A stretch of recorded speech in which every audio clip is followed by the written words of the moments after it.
Якщо ви шукали відео з процесом складання масштабної моделі української авіації, тоді ви запустили саме те відео. У доповнення до моїх минулих відео з Міг-29, Су-27 та Су-25 у головних ролях сьогодні красень, 20-й борт, Су-24М Fencer D від Trumpeter у 72-му масштабі в сучасному піксельному камуфляжі. Що у нас по коробці? Базово ви можете скласти та пофарбувати український білий 7-й борт прямо з коробки. Увага, це не піксельний борт.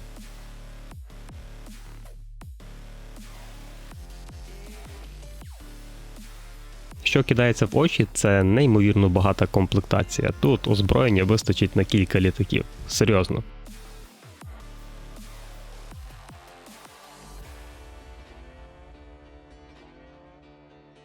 Подивіться на якість відливу, прошивку, лючки і клепку, і це 72-й масштаб.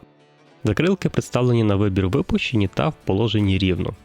Дехто з колег звертав увагу, що для українського борту тут може знадобитись трохи переробок, та я своїм аматорським оком не помітив чогось такого, що би треба було кидатись перепилювати. Кілька лючків попались не такої форми, та кілька швів викликали питання, і це все легко вирішується по ходу діла, якщо складаєте з референсами під рукою. Знаю, що Трумп вносив корективи в цю модель, переносячи дизайн зі старшої версії 48 масштабу та поправили певні помилки. По рівню деталізації я справді вражений. Гарно деталізовані кокпіт, приборна панель, бокові панелі.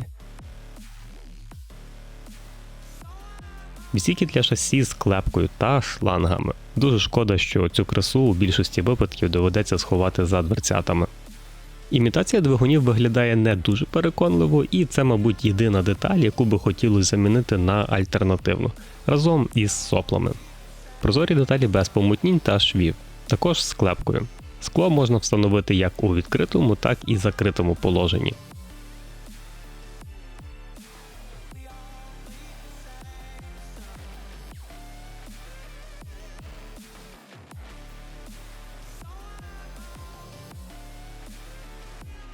Є прив'язка до ганзівських кольорів Tamiya, Vallejo, Master Model та Humbrol.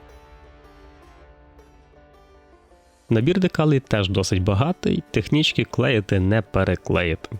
В роботі я використав лише кілька декалей з набору, міцні, та я б не назвав їх тонкими чи грубими, швидше посередині.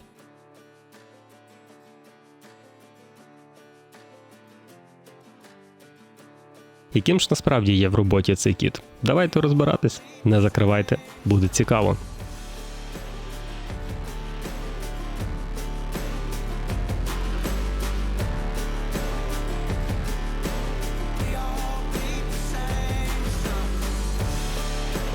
Вітаю! Незмінно Андрій за кадром та почну роботу з шасі. В цьому кіті не було помічено облою, але шви на деталях присутні, тож рекомендую вам оглядати та зачищати кожну деталь. Це впливає на естетику готової моделі та мінімізовує ризики поганого стикування деталей між собою. Для знайомства з пластиком взяв новий ніж з лезами від Ольфа, та я спершу подумав, що пластик якийсь надто м'який, а насправді справа в гостроті справді хороших свіжих лез. Починати нову модель – це як переживати малиновий період. Інструмент та руки чисті, в голові чимало ідей та позитивних передчікувань. Тож і до деталей підвищений рівень уваги. На пізніших етапах роботи з моделлю ентузіазму клеїти шланги стає менше, тому саме час всю дрібноту зробити зараз. Працюю відразу з передніми і задніми стійками, а також з відсіками для них, щоб не вилітати з контексту.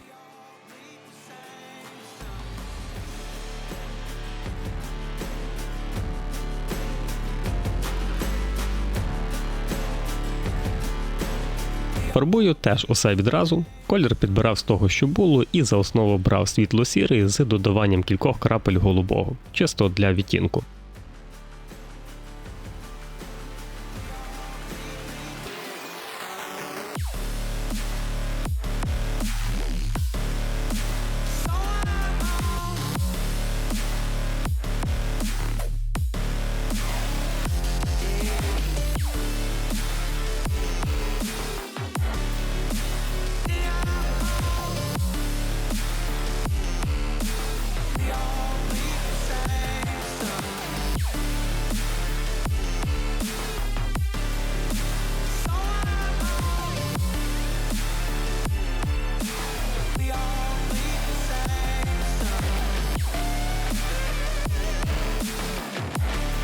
Мені здається, що Trump спеціально розділяє деталі на кілька компонентів, щоб цікавіше працювати з моделлю. Такий собі акцент на процесі.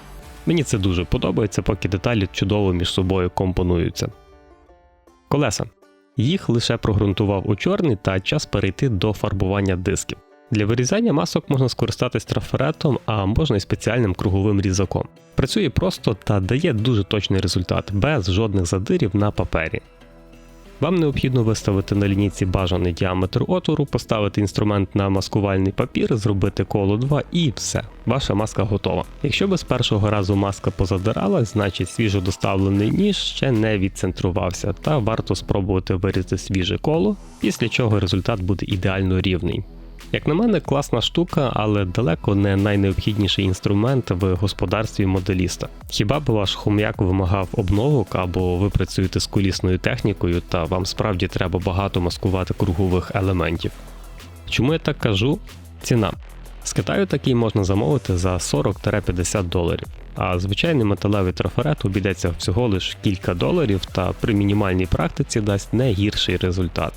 Вибір за вами, якщо не хочете купувати щоразу готові маски. Ходова частина літака завершена і тепер можна перейти до кокпіту. Усі деталі також збираю та фарбую за один захід, знову ж, щоб краще фокусуватись на контексті. Колір кокпіту у українських Су-24М сірий з відчутним відтінком синього. Не плутайте з синьо-зеленими кокпітами радянських зразків. Мені ж виглядає, що я з відтінком трохи не дотягнув та вартувало додати більше синього. Декалі приборної панелі приклеюю посекційно, щоб вони точніше повторили рельєф приборів. Допомагає декалям влягтись за допомогою мікросол. Це рідина чіт-код для декалей. Наношу, чекаю, повторюю. В ідеалі рідині варто давати кілька годин, щоб добре проявила свої властивості. Я же був нетерплячий та кожні кількадесят хвилин наносив новий шар і після фінального шару дав постояти 12 годин. Результат очікуваний. Тепер можна пройти з змивкою та готово. Сидіння пілота в базовій коробці, як виявилось, без ручок катапульти, і їх зробив з куска пластику та свинцевих прутів.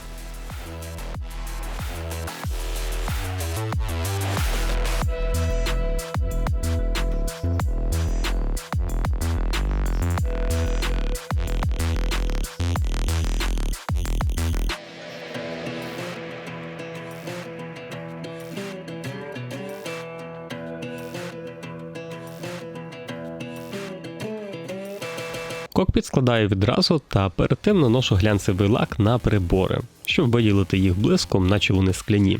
Процес можна повторити кілька разів для підсилення ефекту. У ніс додаю тягарців для перестраховки та склеюю носову частину. Невеличкий коментар щодо кожуха приборної панелі. У мене він сів гарно без щілин, а коли почав клеїти вітрове скло, появились зміщення і довелось переробляти. Тому рекомендую перевіряти стикування цих двох деталей на етапі приклеювання самого кожуха. Так, проекційний дисплей теж візьміть потестувати на сухо до цих двох, бо він теж може впиратись у скло.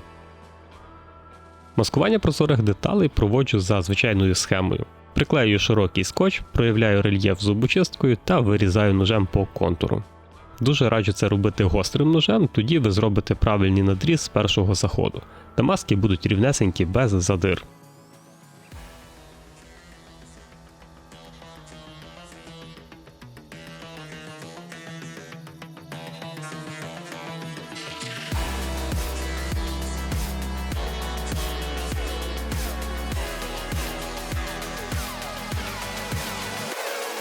Якщо задаєтесь питанням, як зробити маски для внутрішньої сторони прозорих деталей, якщо нема рельєфу. Можете приклеїти маску з зовнішньої сторони, відбити рельєф олівцем і вирізати та приклеїти на дзеркальну сторону. Можете навіть обрізати більше, ніж відмітили, щоб маска стала меншою, та як внутрішня площина деталі менша за зовнішню.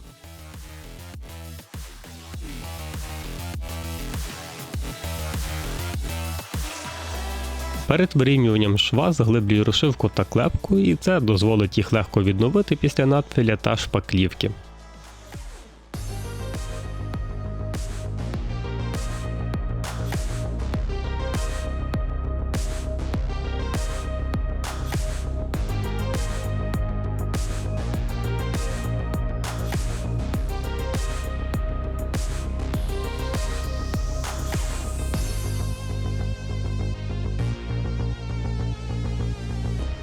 Коли будете склеювати дві основні частини фюзеляжу з носом, пройдіться ножем чи надфилем по самих стиках і особливу увагу приділіть місцям, де мають бути повітрозабірники. У моєму комплекті були незначні залишки пластику від прес-форм, і якщо їх не прибрати, можете отримати щілини та розбіжності при вклеюванні повітрозабірників.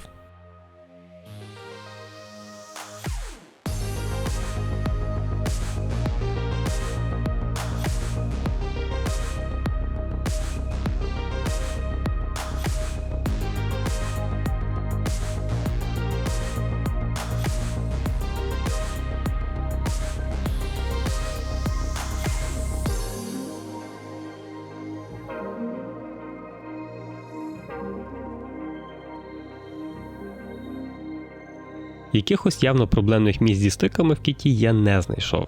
Повозитись лише довелось із прибиранням швів в районі повітрозабірників. Їх у справжньому літаку не повинно бути.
На крилах помітно відсутній один шов. Його нарізаю ножем під направляючу стрічку, а все, що зайве, навпаки шпаклюю. Крила рясно всіяні клепкою, тож щоб її не пошкодити, закриваю малярною стрічкою, а якість результату перевіряю ґрунтом.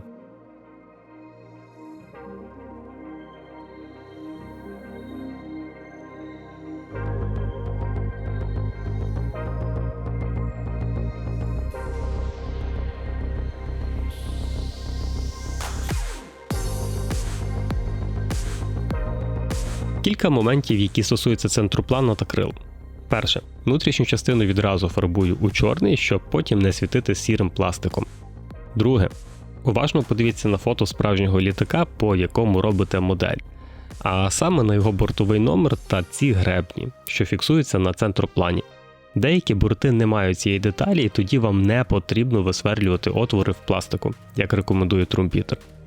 Я не звернув увагу відразу і висверлив, а потім ще й приклеїв гребні, довелось зривати, чистити і шпаклювати.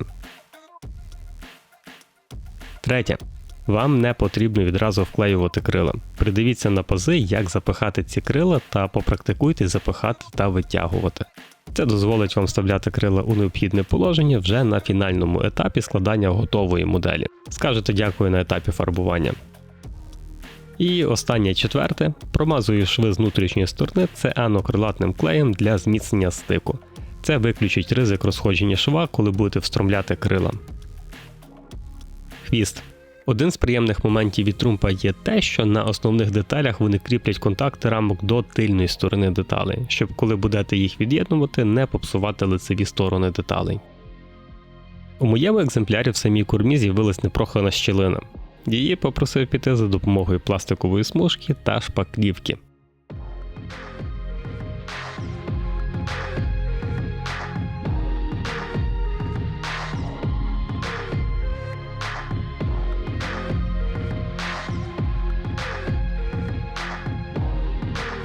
Час продовжити складання низу літака, і тут виліз ще один момент.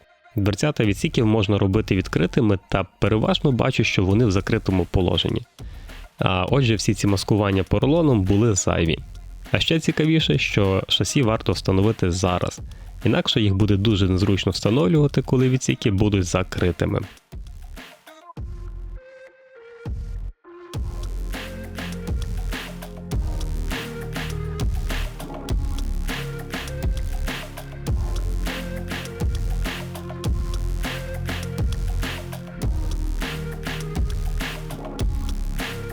Знімачі статичної напруги. Такі тонкі прути на стабілізаторах та хвості. Ці моделі під них є виділені місця, залишилось доробити з підручних матеріалів. В пригоді стали латунні трубки діаметром 0,3 мм та обов'язково цианокрилатний клей. Час переходити до фарбування, і пластик делікатно знежирюю спонжем та спиртовим розчином. Губку використовую, бо вона не залишає ворсу.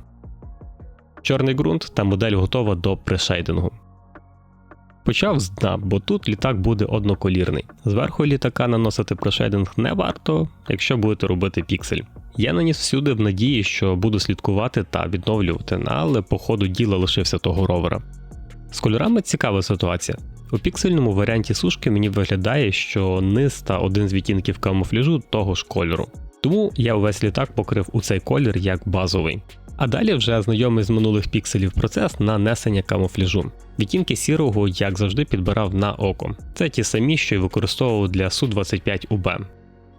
Маски звично від Foxbot. У роботі передбачувані та без претензій до якості.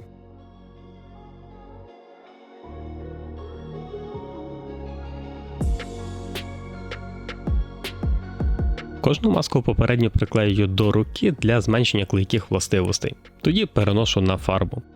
Починаю зі стабілізаторів, щоб перевірити, чи фарба добре підібрана.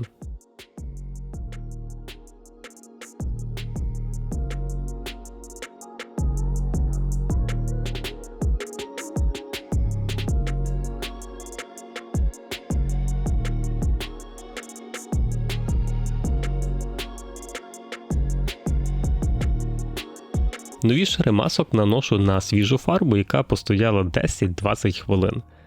Це усвідомлений ризик для економії часу. При такому підході не варто притискати маски, та нову фарбу варто наносити тонкими шарами, щоб уникнути затікань під маски.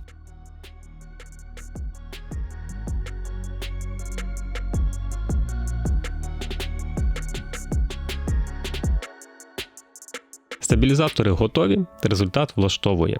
Єдине, зверніть увагу на сходинки фарби в переходах камуфляжу. Їх легко прибрати полірувальним бафом, але це потім. Далі складніший етап – нанесення камуфляжу на сам літак. І це найскладніший камуфляж зі всіх пікселів, які я робив. Тут доводиться фарбувати колір в кольорі та переклеювати маски після проходів окремих кольорів. І як наслідок, помилок я не уникнув. А поки возився з масками, за пришейдинг встиг зовсім забути.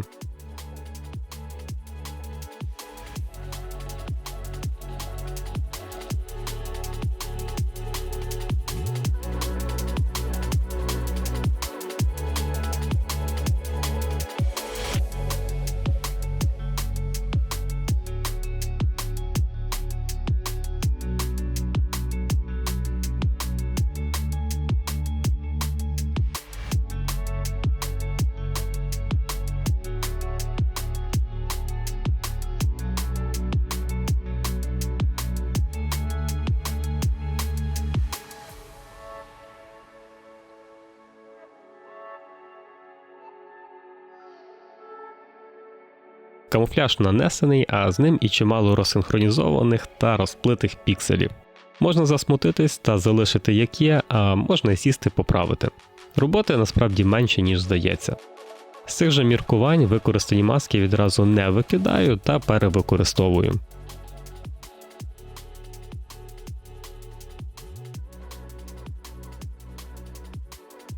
Тепер значно краще, та залишилось позбутись сходинок з фарби на переходах пікселів. Для цього вибираю найм'якший войлоковий баф та легенько затираю.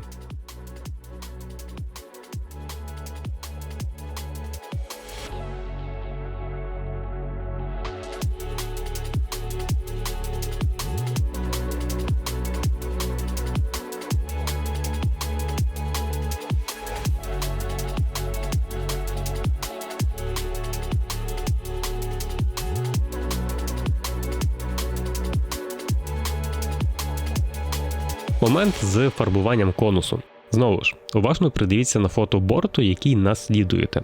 Точка переходу від кольору конусу до кольору фюзеляжу на різних бортах йде по різних лініях розшивки. Я зі своїм не вгадав і зрозумів це, коли наніс декалі.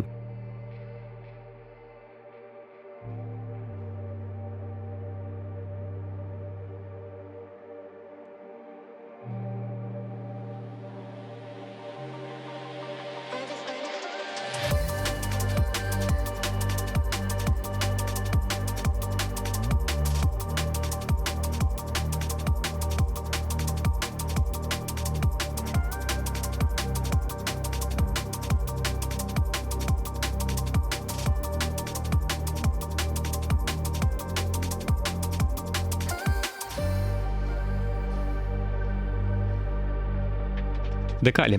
Використовую з набору Foxbot.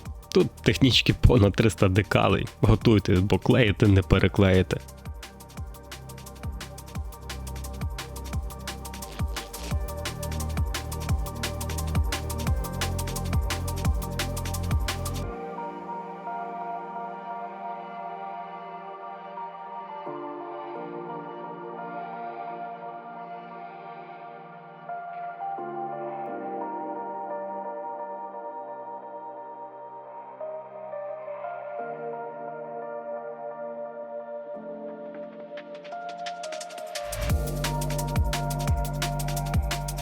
Роботу з фарами залишив на зараз. Для їх імітації висверлюю отвори в пластику, звичайно не наскрізні, та виямки покриваю рідким хромом, можна й металіком. Залишаю на добу підсохнути, перед тим як покривати прозорим клеєм. Та поки хром підсихає, можна навести лад з розшивкою. Використовую досить сильно розведену емалеву фарбу, щоб розшивка легко відтінялась та не перебирала на себе всю увагу. І перо використовую для цієї цілі, щоб зберегти чистоту камуфляжу.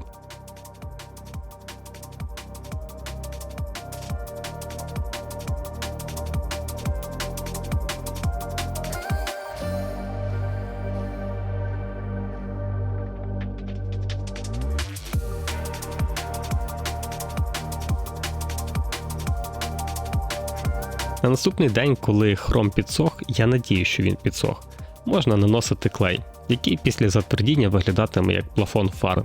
Мій клей від Amo вже почав підсихати, та його можна легко реанімувати звичайною водою.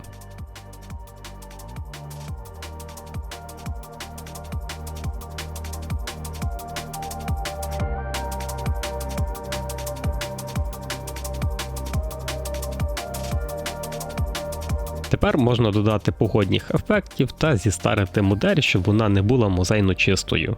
Почну з крил. Раз вони рухомі, значить на них мають бути сліди від рідин та бруду. Для цього встановлю їх у свої місця та заклею стрічкою контури. Це дозволить зробити бар'єр для рідин для везерингу.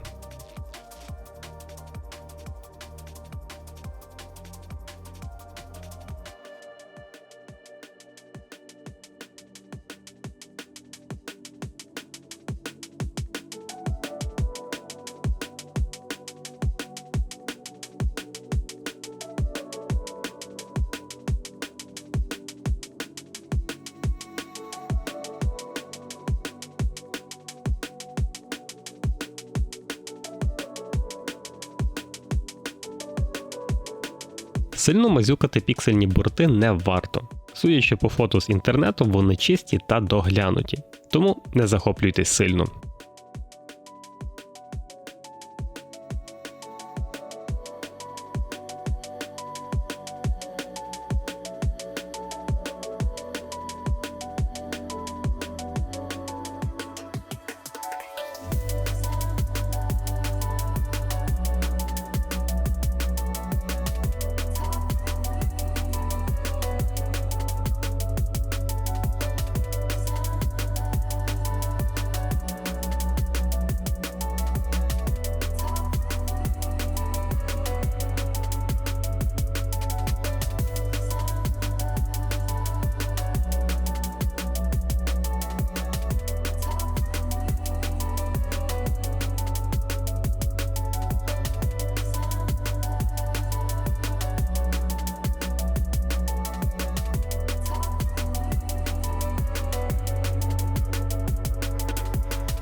До того модель покривав глянцевим лаком, фінально я покриваю сатиновим, щоб прибрати блиск та різні бліки. Так як прешейдинг я зруйнував на етапі створення камуфляжу, вирішив пройтись амівським шейдером по окремих панелях, щоб трошки додати контрасту.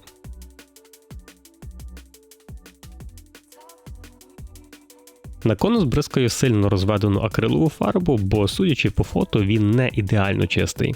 І фінальний шар лаку перед тим, як перейти до фінального складання моделі.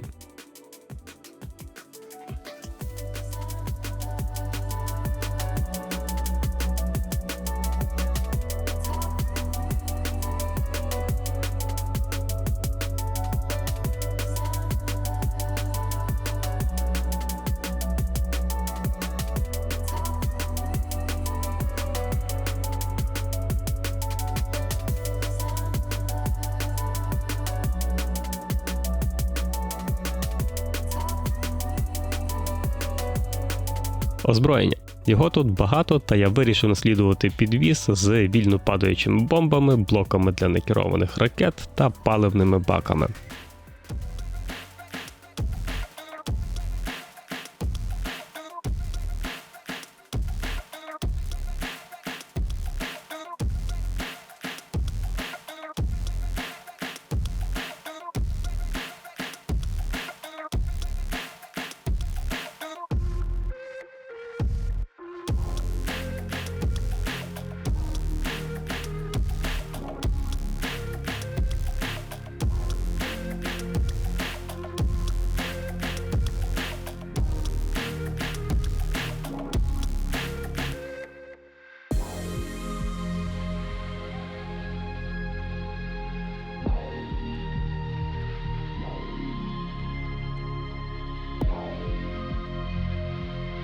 У базовій коробці відсутні дрібні антени, що розміщені в носовій частині. Їх вирізаю з пластикового прута 0,5 мм та пластикового листа тої ж товщини.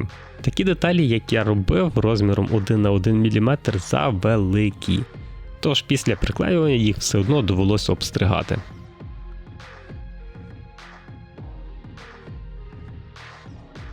Кілька слів про даний кіт. Я не стану ствердно судити по технічній частині форм, лючків чи розшивки, бо знайдеться людина, яка в цьому дійсно розбирається більше мене. Тому, пропускаючи цей момент, я можу сказати, що модель дуже гарно збирається. Головне не забувати підчищати деталі від швів та перевіряти стикування деталей між собою без додавання клею. Робити так званий dry fit. Тоді ви уникнете великої кількості помилок. Цей літак дуже гарно деталізований з коробки, і чого лише вартує клепка та рівень деталізації елементів. З коробки вам пропонується неймовірно великий вибір озброєння, а крила, закрилки, скло кокпіту – вони позиціоновані, як і штанга до заправки чи люки відсіків шасі. Тому, якщо шукаєте Су-24М для створення українського борту, можу рекомендувати трумф в 72 масштабі та додатково маски від Foxbot. На цьому у мене все. Тримайте кубки та підтримуйте своїх близьких. Діліться добром, бо зла у цьому світі вистачає. Живіть сьогоденням та донатьте у наше з вами майбутнє. Почуємось у нових відео. Слава Україні!